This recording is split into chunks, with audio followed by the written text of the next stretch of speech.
You're listening to Adrian Briley Podcast. Yeah, testing 1 2. Looks like You're that's good. listening to Adrian Briley Podcast. You're We're in the same show listening or to different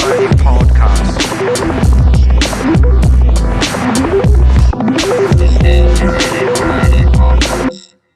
Welcome, Dr. Rick, to the podcast. We did this before, but somehow it didn't work out, and I really appreciate you being very gracious Yeah. and then taking the time.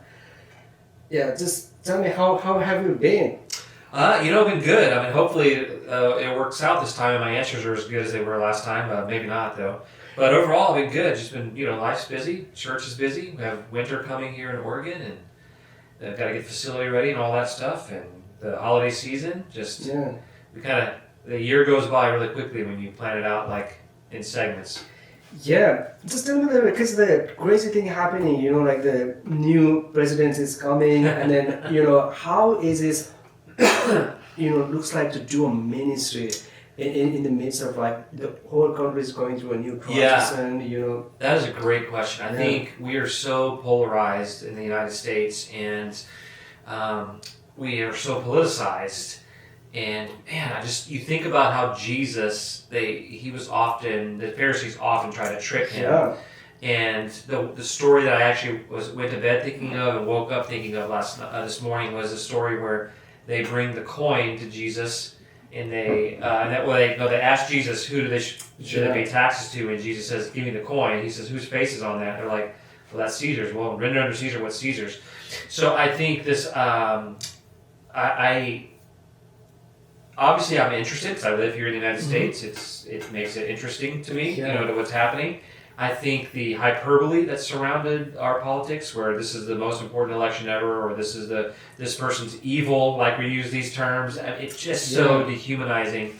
And I think as carriers of the light, we need to find that third way, and escape partisanship and be agents of love and change and reconciliation, which is our job. And so I think it's really hard because I think we think Jesus is either wearing the other guy's, the left's clothes or the right's clothes. Like he gets co-opted by whatever side, and we try to shame people or whatever. Anyway, it's just we need to be that third middle way, so to speak. And our allegiance is to Christ first, and vote your conscience, be an American, do whatever. You're not even from America, so it's interesting. I would like to hear your take about elections and the weirdness that we have. Because it's so different than other countries. Yeah. I mean, I feel like people are much more passionate here, more involved, and then everyone has their own way of.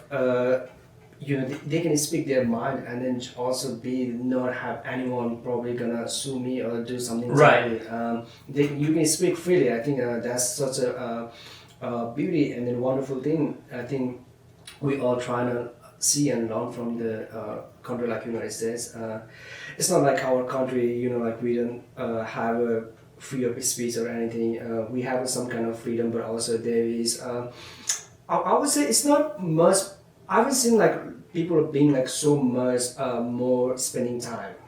Oh, like being obsessed with it or whatever. Yes. Well, I think social media and the internet period has, in many ways, obviously it's beneficial. I mean, here we are being able to, who knows how far this will go. We can reach people that, would never be able to know you or me. Yeah. And they can, if it's 500 people listen to this, and 50 of them never would have heard of, or maybe all of them would have never heard of us. So this idea, it's an amazing technology, but also it is, I think, dumbed us down. There's so much information at our fingertips, but we only go a mile wide and an inch deep, Twitter, X, or whatever, Facebook, all these posts are always short blurbs. And so there's always gray area, there's always distinction. And so in this partisan, hyper-partisan, hyperbole type environment we live in, and like I said, everything's either the worst case or the best case. It's always very little short snippets.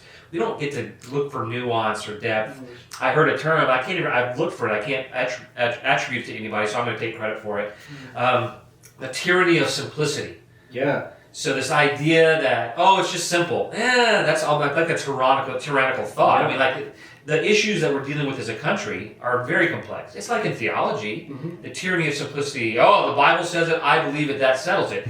That's the tyranny. That's just trying to shut people up. Yeah. You know, there's actually there's depth here, and there's room for discussion, and there's room for nuance, and there's room for graciousness for us to disagree. Yeah. That we shut down with this tyranny of simplicity. Oh, it's just simple. Oh, and here we go. It's black again. But also, like I want just to talk about ministering church in the times of there's basically a political war going on. Yeah. But what would you recommend? Should church as a pastors and as a leaders should they be like open about political side, taking a side?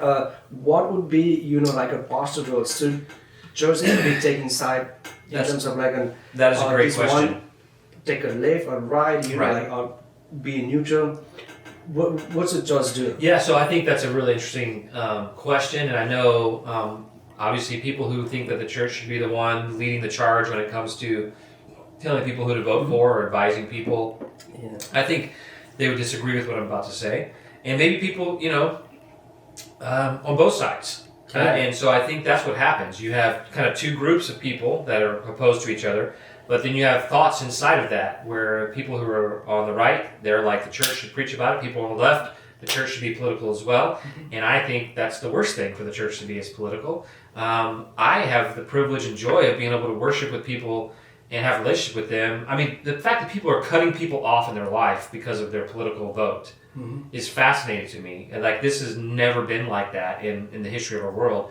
And well, maybe not the history of the world. In the United States, like this idea that I can't talk to you because you voted for so-and-so, I cut you, even though if you're my family, So I think in the church, we're called to be peacemakers. And I think we're called to speak the truth about what Jesus says regardless of party. And I think if we tie ourselves to one party or the other, that limits what we can say. Even if personally we think one party's more just or more holy or whatever, but we're going to vote for them. But let's just be honest. I mean, if we're going to look, we have to look at, we pick and choose. Yeah. Yeah, and what our most important political issues are. Abortion, gun rights, economy, immigration, all these things. And so we pick and choose which ones are important, and then to the negation sometimes of ones like, what about war? We don't talk about that, What about taxation? What about the police state? What about some of these things that, I just have a problem with this idea that our vote is going to usher in the kingdom of God. Don't get me wrong, it's important to have some laws and society to govern so we don't kill each other and try to live as good neighbors, but you can't legislate me having a heart towards you as my neighbor. You can legislate me keeping from harming you, but I can still harm you. I have to suffer the consequences of that. So I think the church's goal is to be prophetic voice, if you will. Again, Jesus refused to take sides, and I want to be like Jesus, And you just alienate people that maybe you're called to minister to if you become partisan. And why would you want to do that? Why would you ever want to basically say you're not welcome here if you don't think like I think or vote like I vote? It's insane to me. I mean, in some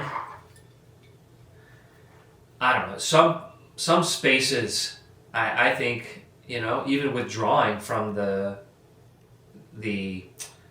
idea from politics, period.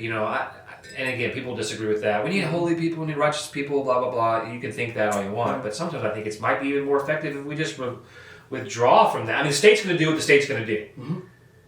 But I'm called to follow Jesus. I'm not called to vote for people to get my opinion in office. And there are some things, obviously, non-negotiables. This is broad. Yeah. Again, but as a church, yes. Yes, as a church, for example, I was having a conversation with one of the they're Christian family, but they're not part of the Mountain Park Church, but they go to a different church. Yeah. So I was having this conversation. They were just saying, like my brother doesn't talk to me because we have this strong political view, and then not gonna name the name, but if I cannot talk to you, spend time with you because you voted for this person. Yeah. now there is something like a family division is happening. There is a misunderstanding within the family, Yeah. the member of the church. As a pastor, what is the role of the pastor? How do we help reconcile that? Yeah, we have to confront that head on. If Jesus can hang on the cross, be beaten, whipped, nailed to a tree, and say, "Father, forgive them. They don't know what they're doing." Well, I don't have the right to if you're my brother, to hold hate in my heart towards you because you're political. I have to forgive, even if I think I'm right and you're wrong. I have to take the role of, forgive him. He doesn't know what he's doing. I mean, that's the scripture. Love your enemies. Pray for those who persecute you. Not revile them, and treat them with kindness. In doing so, you're heaping hot coals in their head. So, we have to get back to this message of countercultural, the person who I think is my enemy is a person I'm supposed to go be close to. I'm supposed to, draw near to him. I'm supposed to pursue a relationship with that person, not distance myself. Now, I can't help if somebody wants to do that with me, but that's why tell people I like telling people who I vote for. I'd rather not vote. If I would lose the relationship with you, if my vote, I'd rather not vote. And people are like, you're American, you got to stand up for your rights and all that. Yeah, I pledge my rights to a higher kingdom, and I think we need to remind people that we serve the King first, not the United States of America first. Also I wanted to bring this I think that right now, like so many times, people are so much afraid of, in terms of, I don't want to offend someone. Right. Offending each other. Yeah. But we see in so many time of Jesus, he went and he break down the whole house of the prayer. Oh, it's supposed to be a house of prayer, and then you're making a business. So he just went and Jesus never back down for offending people, but in the time, I'm not trying to say we should go and offend everyone. How do we minister, help people to understand it's okay to, having a disagreement, how do you say that? Right. Sometimes.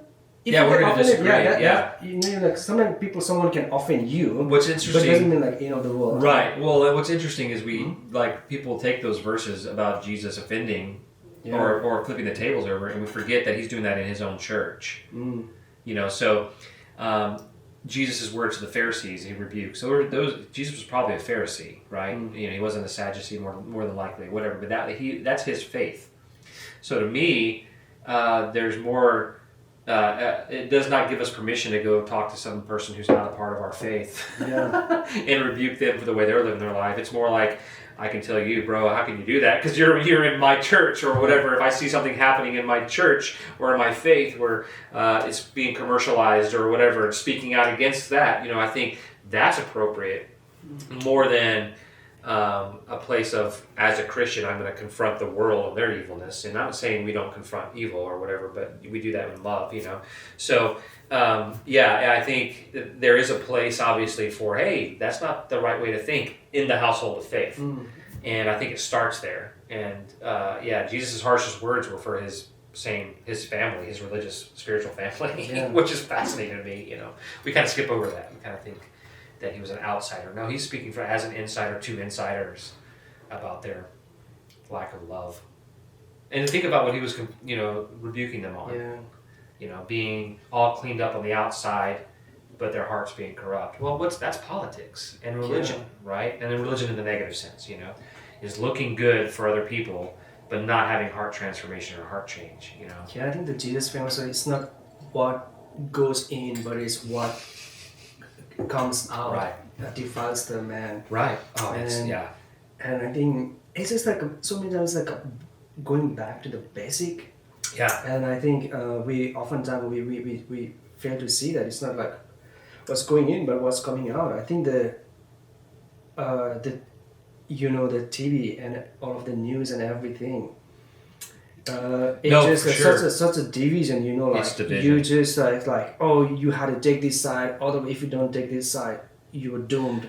Okay, so take the abortion thing, which is the biggest hot button issue in the evangelical church, What is interesting is abortions are on the decline when before the law got changed and made it, they pushed it from a federal thing down to the states, so the states can now decide.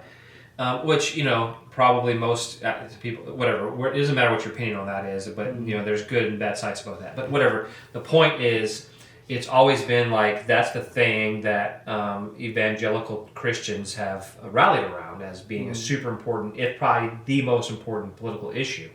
And it's a very important issue, don't get me wrong, but I think it's been used by other people to vote for people into office that on that one issue alone. They'll forgive other things or whatever, and that's fine, being a single issue voter. But the funny thing is, so we were millennials and Gen X or Gen Z, their belief in abortion was declining when it was legal, like terribly legal, if you will.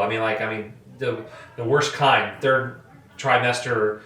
Basically the baby can live outside the womb and they still go. That was even legal. I don't know how often that happened or not. I'm not sure of the statistics, but it was declining. The rates of abortion were declining. Well, then they made this Supreme Court issue and blah, blah, blah, and went back to the states. Now, you could argue that's how it should have always been, and probably so. But the point is, now all of a sudden, it becomes an issue again, and the rates start climbing back up. So the legality of something or the illegality of something is not always, as Christians, what we need to be focused on. Like, my job is not to, it is, you want to vote your certain way or whatever, but as a follower of Jesus, as the church, as a pastor of a church, if I wanted to affect abortion and the rates of abortion, I'd be out there ministering to women who were considering having to get that, which there's tons of people doing that, whether that's prenatal care, clinics, or clothes, or whatever, however you look at doing that, but you would be changing people's hearts, because hearts are what need to change, no matter if something's legal or not. So, if cocaine was legal tomorrow, well, we're in Portland, so it probably still is. But you're not going to go out and start snorting coke just because it's legal, So it's like, because you have a heart that's not towards that, You're not going to go mainline fentanyl just because it's legal. I'm not saying it should be or legal or illegal. My point is, these issues as pastors, we need to be like, we're shaping people's hearts. We're out there to minister to people, not individuals. Yeah, I think that's a really wonderful point in terms of teaching people how to value things, which makes a difference. I think that's my takeaway. But I think I wanted to a little bit switch and make a transition to a different topic, because I just wanted to talk about a little bit politics and how you're doing, because that's what is happening. Because we had the election, right? Yeah.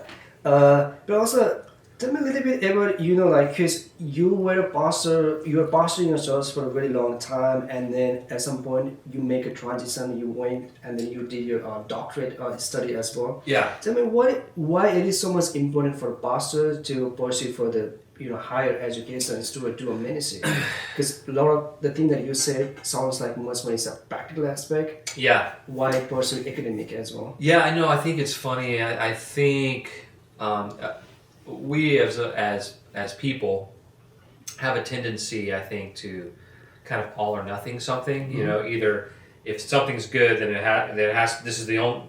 This is beneficial, then this is the only way it has to be done. We get real hard line. And so when it comes to education, the question about, pastors continuing education, I think it is important, I don't like untrained pastors. I don't like people who are not thoughtful. I don't like that people don't have some basic grasp of history, church history, and maybe basic grasp of linguistics and how to handle the scriptures, because, for people who are supposedly, believe the Bible is, authoritative, well, then that means that you might actually want to study how the Bible was written and the genres and the languages and the cultures. You think you would take it seriously. And so I think there's this tension. Does that mean always formal education? I don't think always, I think I have one of my friends who's one of the smartest people I know, and he hasn't finished college, and he's doctoral level thinker. PhD level thinker. One of brilliant, written 10 or 12 books. Oh, wow. He's done hundreds of hours of online teaching, but he is a self-learner, and so which back in the olden days, if you will, there was a place for that. People could challenge or they could study at a university and they can get credit for their life, So I think there's this tension between thinking formal education somehow makes you a pastor. The calling does. Formal education, I think, shapes you. But also informal education can as well, depending upon what you're doing, So I think there is a need to continually grow, always grow. And yeah. Also, for you personally as well, after you completed your doctorate, PhD studies, how have you seen like a big shift in the way you do ministry? Was there, or it was kind of the same? What's the difference? Having a higher education. I'm one of those people I've always liked education and learning, and a lot of times not necessarily for the information, but for personal transformation. So I don't study. Sometimes I do, but I wasn't always studying just to be able to get kudos with people or be able to win arguments or whatever. It was out of curiosity, or it was actually honestly out of personal development. I wanted the growth. It was like a structured way for me to spiritually and mentally grow. And so obviously I grew during my doctoral studies. I don't know, I think it confirmed the trajectory I was already on, if you will. Not confirmation bias, but I mean, like what the Lord was already kind of doing in my life and revealing to me. I think He allowed those doctoral studies to do that. I tell you what it does too, is it makes you wrestle with your own identity. Because you sit here and you work hard and you study and you do all this research and then you put out a product and people evaluate it, they don't really evaluate whether your project's good, they evaluate whether you follow the process. Does that make sense? Yeah. So they could hate your content, but if you did everything correctly, then you get at least in the program I did, then you get the check and you get to graduate or whatever.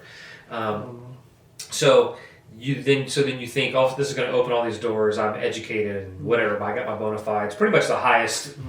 You can do postdoctoral stuff or whatever, but the highest terminal degree you can get, or I can go get another one of these. But I'm saying you're not going to get anything above it. I can get others like it, but you're like, okay, now what?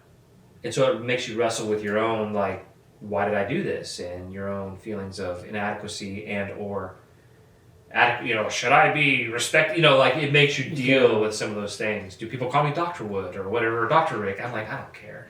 And so I don't know why that's doing that all the time. So yeah, it's a very interesting process, but it did help me grow. I don't know how much it affected me as being a pastor or not. I feel like I was kind of on that trajectory already. My program really helps me think about story and the importance of story in our culture and society. So it really did shape me in preaching, teaching. So I did I had to fill in for my wife with we have a preschool, so I had to go teach preschoolers.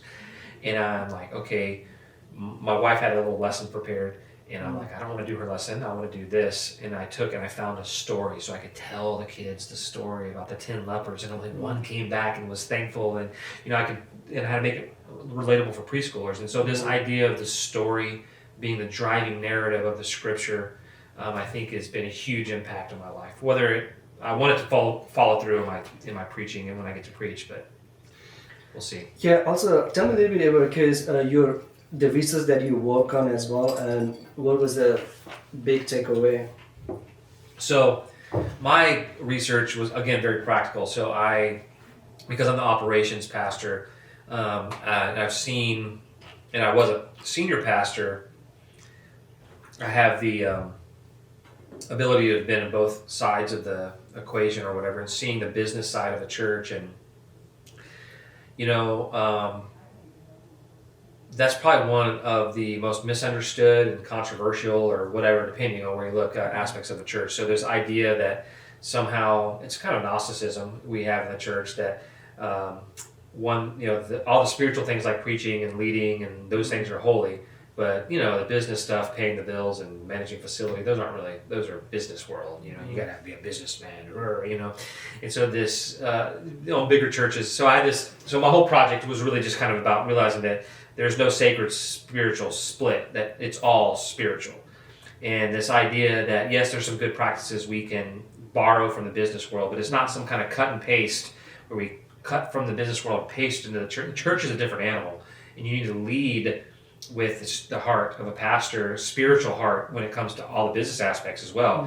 But that means, we can't be afraid of confrontation, firing people. That's a spiritual act. That's not just in the business world. Yeah. How you do that is different, and being able to do those kind of things with love and respect and kingdom principles, but still leading the church. So that was my project, was just looking at how to deal with this misunderstanding of what the administrative aspects of a local church are.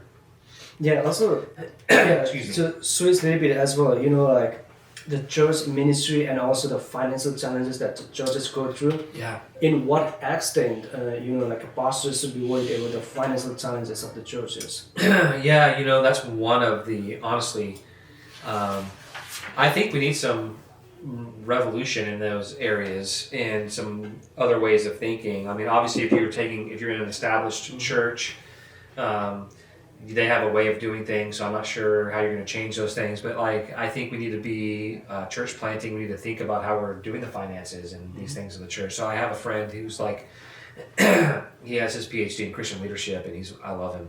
So we like talking about these things. In the church that he's a part of, he really encouraged him. He's or I think they decided.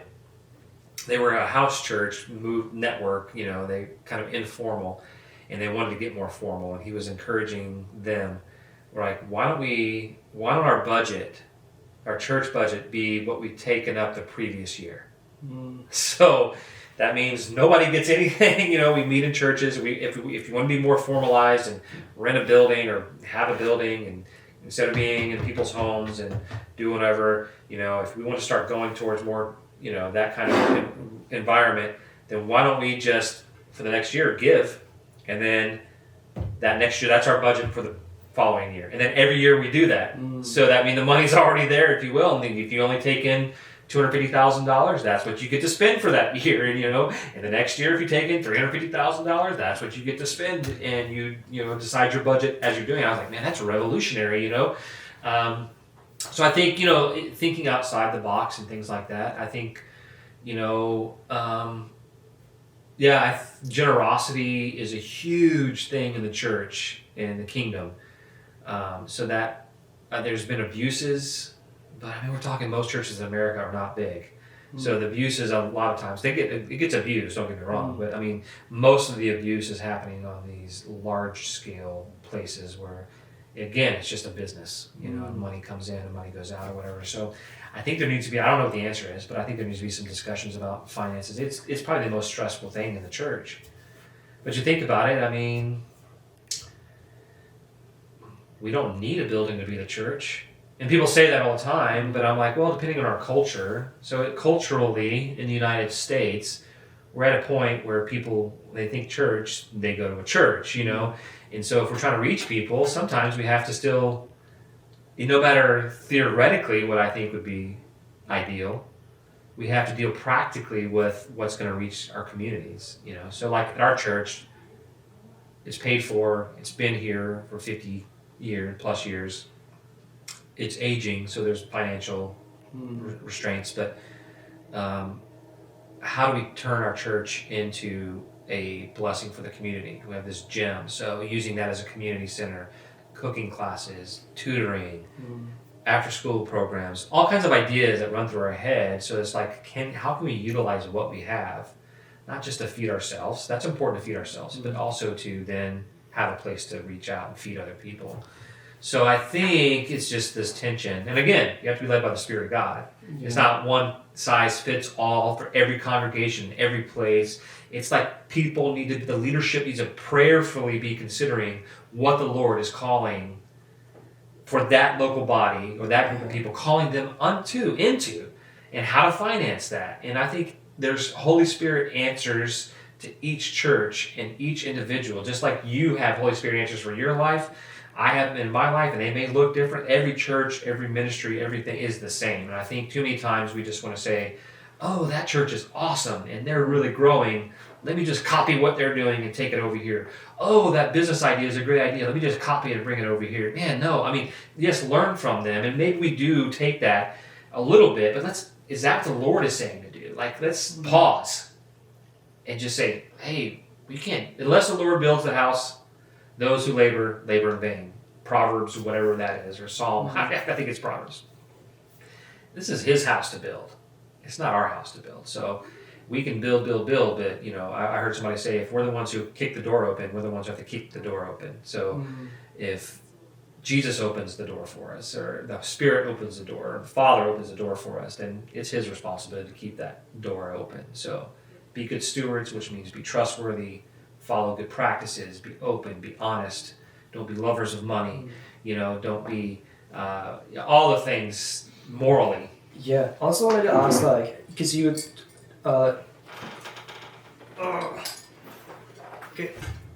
because you asked me a little bit about like how the church, Morning Park Church right now is reaching out to the different community in a different way. In terms of the global church, because I know Morning Park Church supports missionaries almost all around the world. Tell me a little bit more about like how does the decision process and the thinking process happens in terms of how should we support the churches, like missionary churches. Yeah, I mean, I have opinions. I know how but they maybe differ than how we currently are doing things. And that's just my opinions. Historically here at Mountain Park Church, which I love the way it started, and that's a danger in church. A lot of times is things start and then we think they have to always stay that way. And I think we're in a transition here at our church with wrestling with that question. And that's not me to answer. That's up to the elder board and the missions team, the people who are invested, which is what I love, right?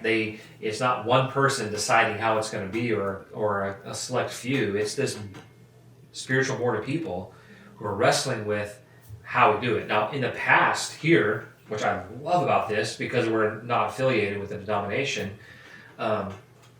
they've supported missionaries that most of the time are relationally based. So either people who've come from this church and went to this church, they feel called to a certain mission field, people's children who grew up here and the parents are still here and they feel, they go off to serve in a mission field, or even grandchildren. So that's kind of how everything is. Most of our missionaries have been relationally built. The issue is a lot of these people have been supported with Mountain Park for a long, long time, and so then they start to retire and they start to move on to various other things in life, and then we have to reevaluate how we're going to do this, how we, and then how we funded it has changed over the years, and so I think it's just an ongoing thing. But what I love is there's this DNA and value for people doing the work of the kingdom all globally, I personally, in my personal opinion, this is not speaking for our church or whatever, but I think any church needs to evaluate, use the term effective altruism. In other words, where's our money going to make the most impact? And I'm not saying there aren't people in middle management areas of mission organizations that are worthwhile, but is that who we want to support? If it is, then we support it. But where's our money? So if I gave you $100,000 to go to Nepal, that to me would be more effective than giving to an organization. I'm saying not you. Say your church in Nepal. I think we funded your church in Nepal that has a board and has oversight and would be responsible for the money, not just Adrian. I feel like that would be more effectiveness probably than giving it to a missionary to Nepal who's an American, who maybe has a heart for Nepal, but works for a big mission organization, and that money is going to get trickled down and chopped away, and then eventually only about $20,000 of that $100,000 goes to the church in Nepal.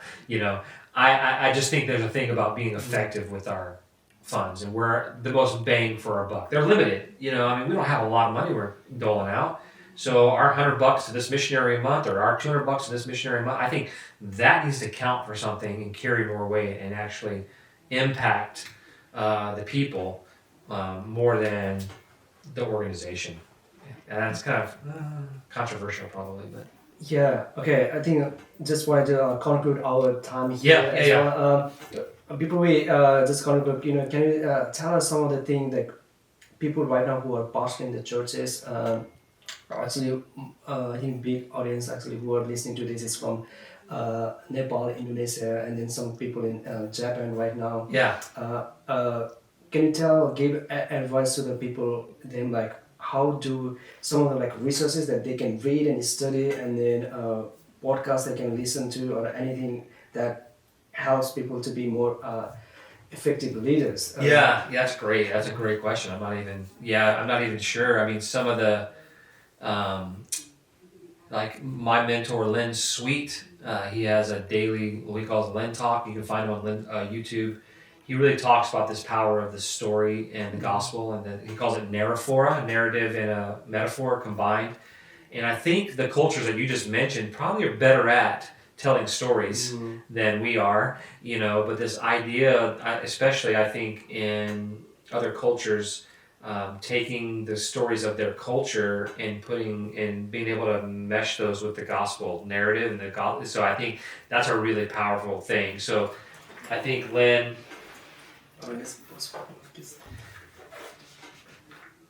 Lynn Sweet would be somebody I would highly recommend. I mean, if they're more scholarly, there's people like Douglas Campbell that I've been reading is really good. I mean, I think we talked about this. We've been reading, going back to the church fathers.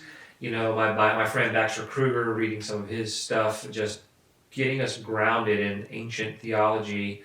That's not like, especially the churches you were mentioning in these other countries. Don't try to be America.